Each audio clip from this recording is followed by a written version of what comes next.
Mistress. He actually does everything for every single hero on this team. That's one of the best clock picks I've seen.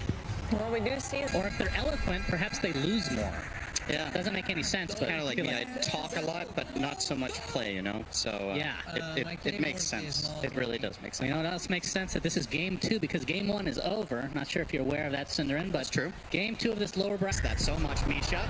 Slot with the trample. Lots of damage. I mean, you talked about how Yuragi can deal with this, but what about Jakiro? Yeah, Jakiro is not particularly good against Primal in lane, so Misha definitely has to be careful about positioning.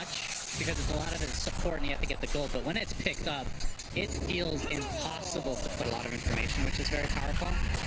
I do think in this game, Taiga is more likely to go 4-step, though. I just think it's too good to not buy. You're playing against Lifestealer, you're playing against Primal Beast. Oh, Taiga, by the way, taking some hefty damage down here. We'll be fine, though. Yeah, has to be careful with that. Having to go BKB at some point. We used to see Lotus Orbs back in the day, but that hasn't really been as much of a thing for the mid-tango.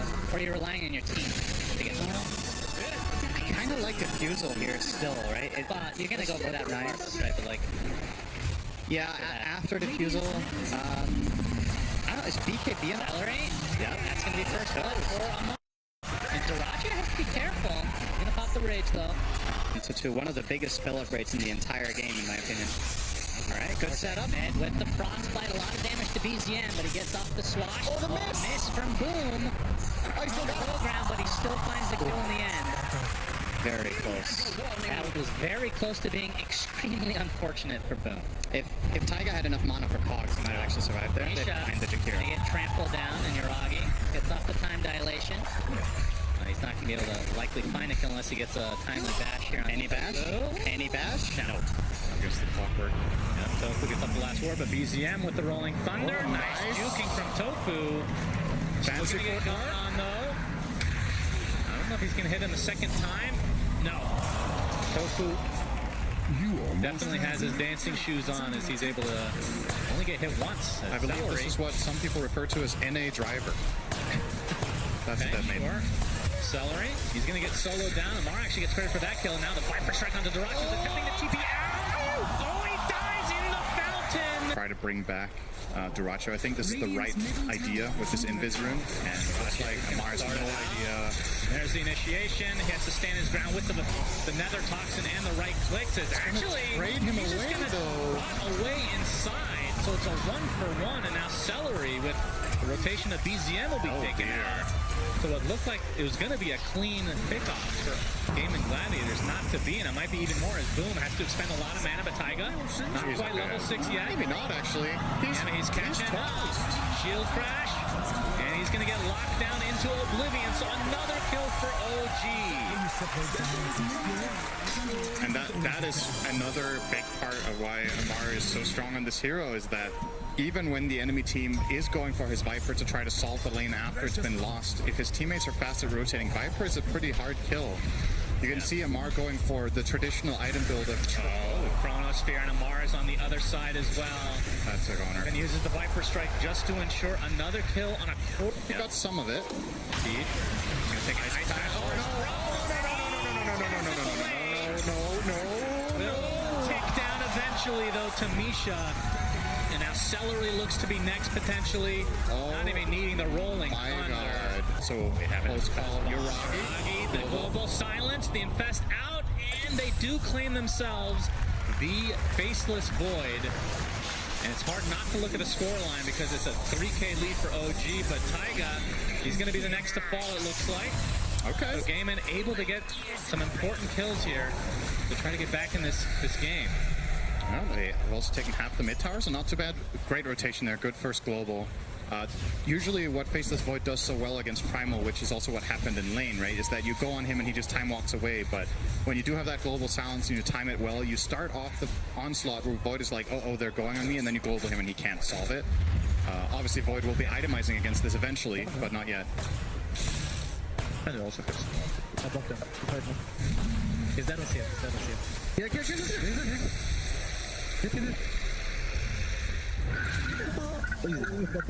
Yeah, All right, some laughing, some gibberish a little bit here and there, but Rook down. I like Amar's advanced call of kill, kill, kill. Good strategy there. I do believe that is a winning strategy most of the time. Yeah, Tofu, he's dead. Kill, kill, kill. Yeah, that's definitely... Global's up. There's just no excuse for not finding a big pick, and it's going to happen right now. They're going to spot him. He swashbuckles to the creeps, which actually gives him a little bit of extra space. But there, he's going to get silenced and eventually brought down. Cost boom. Every it did, but he dodges the hook shot. He's going to be spotted, but I don't think they can close the gap in time. The ice pad just barely not in time. And that is why Taiga's nickname is What Can You Do? Sometimes you just miss. And Dyrachyo focusing on the tier 1 tower will have to rage away as the rest of OG have come in.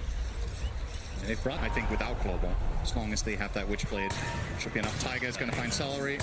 Indeed, inside the cogs. Ace is here to watch for the time being, but Dyrachyo pops the rage, and now the focus is on Taiga. Gets off the hook shot, and look at that range from Amar. They end up getting the support kill in the end as BZM gets off the hook. Doesn't hook the Rolling Thunder quite, but the Electric Vortex comes in.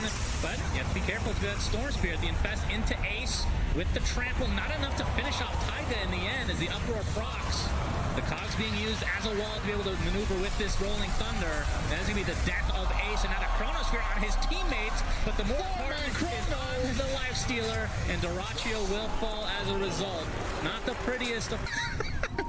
Yeah, just move on. That was a good joke, Ace. Yeah. Inside the cogs, which gets broken right away by Taiga. He is dead again. Yep. So they're able to find him pretty consistent. Oh, that's a long Big jump. Zip in BZM. Going to be found, but the swashbuckle out. Ice Path does connect onto Boom, but I'm not sure who wants to fight here. Both sides kind of happy to walk. Move. Radiant are scanning. Hearing that the Infest bomb ready to come, but the action's going to start onto Celery, who's just dead right off the bat. The Global Silence comes, though. Rolling Thunder already activated. As Dyrachyo able to claim himself the first kill. They're going to find another on top as Amar falls. The buyback was used on the Celery. As you can see, the BKB already activated from Ace. And Taiga, at the root, keeps him in place, and Celery's buyback ends. Better than Shiva, because I think Shiva is really good on this hero in general, too, so... But anyway... are those the 3 mangoes he started the game with? That would be hilarious. It might be. I mean, maybe it's just kept... I mean, they get region, right? Yeah, of course, just a little bit. I'm sure it's really helped out a lot as Smoke... Does break here. Your rocket doesn't don't know what direction. It is daytime. Yes, wrong side. Tofu. You have the zip coming in from Boom. Electric Vortex is there. And he's going to easily be taken out. So a big pickoff for GG. Close to a time lock, but not quite. But that was Global expended in half of Storm's mana pool. So maybe OG will look for something here. Yeah, they're going to start out onto Ace. Already at half HP. Pops that BKB. Viper Strike as well, attempting to TP out. Not enough. Will be fine. But Celery, not so much. Again, the sacrifice, I think Gaiman is... Won the whole event, so... Can't blame him. This rocket flare will show that the Roche is being taken right now from Gaiman. You can see OG not that close right now. They're going to smoke up and try to contest, but this Roche is going down. It seems like the purpose of this from Gaming Gladiators is to bait a fight. I think they know that they're not going to get it in time. Yeah, they back out for now. That already used as the hook shot comes in, will connect, but there's the Global Silence. Into the Pulverize, so it looks like Taiga will be the first to fall. Gets off the cogs. Oh no, he's stuck inside the cliff essentially. Again, after the shield crack, finally finds his way to the high ground, and Celery will be the first kill on the side of OG, but a buyback now into the Jakira. But there, we see Uragi with the Chronosphere, all on the Lifestealer, and he is dead. 50 seconds of no Dyrachyo, and that might mean OG gets Roche, but we'll see. It is only a couple kills, but again, the Lifestealer is the big one. The fact that... It's like Fest. Celery, but here comes the initiation from Boom. Look at the burst damage. Global Silence is there, but the Uragi pops the BKB and the Chronosphere. Trying to focus down Celery to start things out. They'll get him relatively easily. Now, Dyrachyo gets destroyed. Misha gets credit for that, and Boom able to zip away. And Taiga, no hook shot here. So Boom is fine, but the initiation from Gaiman looked good initially. Not able to find the play, just again showing... Proving to be too strong. Yeah, Uragi, he might use the Aegis here. Nope, time off, he's fine. And now a lot of mana missing from Boom. BZM. Are they actually going to Rolling Thunder? Celery, he's going to be spotted and easily brought down from OG as Ace gets a 4-staff action. Now the zip in from Boom. This is going to be an infest bomb. They're going to try to focus down Uragi. They get him. That's life number 1. But the Storm is already dead. You can see the uproar Aghanim Scepter from Ace doing massive damage as he secures himself a double kill. But now all onto Duraccio. Gets bashed up, gets brought down, and it looks like Ace is next on the list. Pops the uproar one more time. Oh, he actually gets a nice pulverize. Triple kill for him. And oh my god! Ultra kill, and then eventually brought down to Uragi's hand. How the hell did he get an ultra out of that? Man, And it's... oh, we got the zip in onto Amar. Duraccio. Oh, the BKB from Amar. He's going to try to walk away, and the rest of his team is here. The bash comes out of the swashbuckle, but now the global silence in retreat for Gaimin. But the Yule Scepter, Boom, out of mana, and brought down again. OG punishing everything that Gaimin is attempting here in this game number 2. Amar's just so tanky. This is his standard Viper build. He tanks up. Dragonlance Scotty. 3k health, 25 armor. Lifestealer doesn't have the damage. Yeah, Duraccio, he's going to be jetpacked on, and the bash comes out from BZM, gets off the open wounds, but it's not going to matter. He is caught out.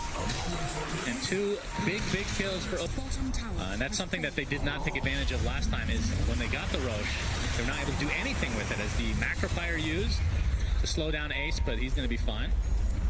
He was eyeing up the Shivas, but he changed it now to Refresher. He gets hook shot, and the cogs back in, but the zip in. Oh, the instant bash onto Boom. He has to use these Yules just to keep himself alive. We'll have to zip away now, as even the infest is used to actually disengage. Looks like Tofu's going to be the sacrifice, but that was an instant bash from the Swash after the zip in from the Storm Spirit. It's a little bit unfortunate for Gaimin, but they don't lose too much. I believe the math on getting a bash when you... Oh, hang on. They're going to go back in, and you can see they're going to blow off Amar right off the bat. And the buyback from the Silencer just to get the global silence off, and now the Pulverize coming through as well. Double kill for Duraccio, as Uragi wants to try to fight, at least trying to get the Crystal Maiden. He'll do so. He'll time walk back out. Not a whole lot of mana to speak of now onto the Lifestealer, but he's got that Ghoul Frenzy Cinderin, which is all he really needs. He gets hookshot though, so Taiga gives himself enough space to walk away. Than the first one. Gaimin, I mean, this game looked like it was getting really grim for them. I think, yeah, the win probability was 84% for the Dire. And Yeah, now we're pretty much back to a 50-50. So anything, anyone's game again. Indeed.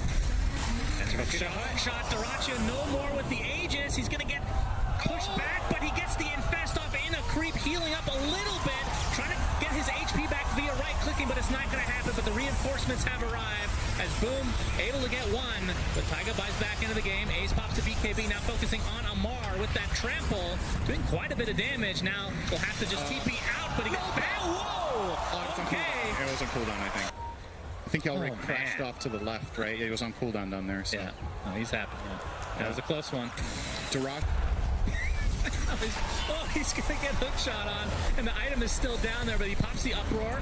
No more bashes as a result, at least temporarily. Duraccio's come to play as well. There's a zip in from Boom. The focus again onto Uragi, and he's dead again. Third time they've done this. Taiga, he's in his jetpack and he's TPing home. They find a lone Jakiro though. So Misha drops to the deck, and Gaimin seem to be Roche with Aghanim Scepter on OG. Uragi's going to take the Ags. So now... And now they're attempting to go high ground. No Storm for 15 seconds. You can see Ace does have buyback, despite being dead for 50 right now. Hook shot. And Tofu, he is donezo.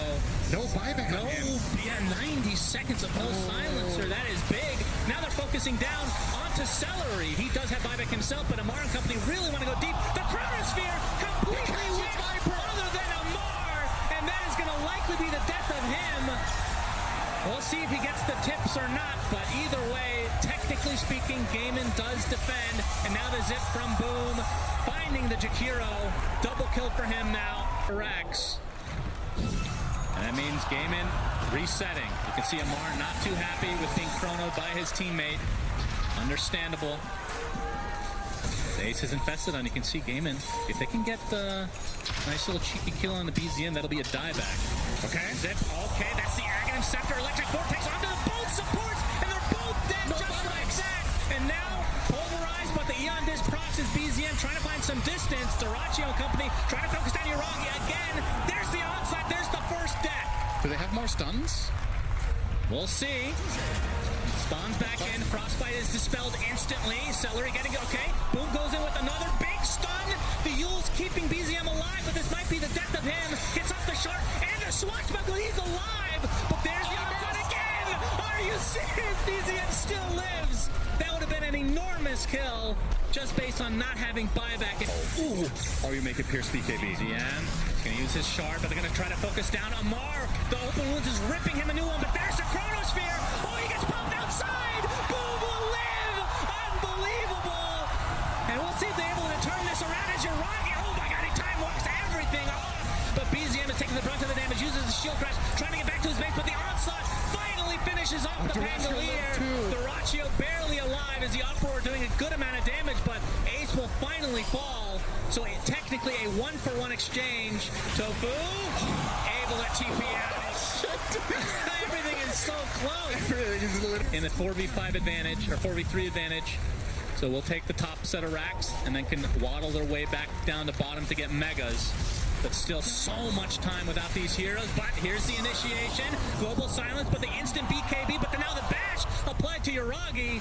Now trying to focus down Dyrachio. He's going to have to time walk out, and instead they're going to lose Taiga. Does have buyback, though. Yeah. That's 2 sets. Now to the bottom lane they go. Still 30 seconds until their Primal Beast is back.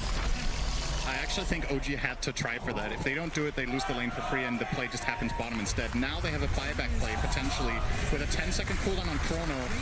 This is defendable because Ace is dead and Pango is spawning. Gameman actually needs to be a little bit cautious here, but they don't know necessarily what could be coming their way right now. Nice rage reaction on the ice path, though. Bash. Gets bashed inside, though. Chrono is available. Okay. Gonna try it. Yeah, reverse time walk back out. Or one hero getting pushed a little, or one perfect force down. All right, the initiation onto Uragi. He's going to get pulverized. Is this enough? It is, but he does have buyback available. The bash, not enough to keep Boom in place. Big rolling thunder from BZM as the Viper strike now to Dyrachio. He's going to get chronoed as well, and he's going to be brought down. He also has buyback, though, but that's the bigger kill on Ace, who does not. Late game BKB. He got it minute 53. Okay, Taiga. Is that going to be the kill on the support? But there's a global silence. Boom comes in with a beautiful electric vortex onto 2. The support is already dead, and Amar extremely low on top. But he pops the cheese. Now he's taking the right clicks from Dyrachio. But there's the Chronosphere with the macro pyre on top. Is it enough to take out Dyrachio? It's going to be close. He gets silenced, so cannot rage, cannot use open wounds. But he dies and buys back. 3 dead for OG. No buybacks available, and that might do it. Gaiman will have a free path to this next Roche. Yeah, they're gonna get free Misha path too. potentially for the game. Misha doesn't have buyback either. Indeed. 4 dead on the sidelines. Misha is done. If they've kept track of the buybacks, they don't do this. So Game and Gladiators don't actually know the game state here. This is 100% over if they just push. It's always very... Absolutely no way Void could defend this. Maybe they're just going for stats. They need Roche kills, Cinderin, to get their quest completed. Yep. Maybe that's a bonus that Game and Gladiators, the org, will give them. The more Roche kills. We promised you would bring you the... Oh, we get to see Life Stealer, Aghanim Scepter. Uragi, he's going to get punished. The sheep stick is there. Please use Infest on top of him. For the love of God, no, we won't. But it's a full team wipe, and GG is as GG.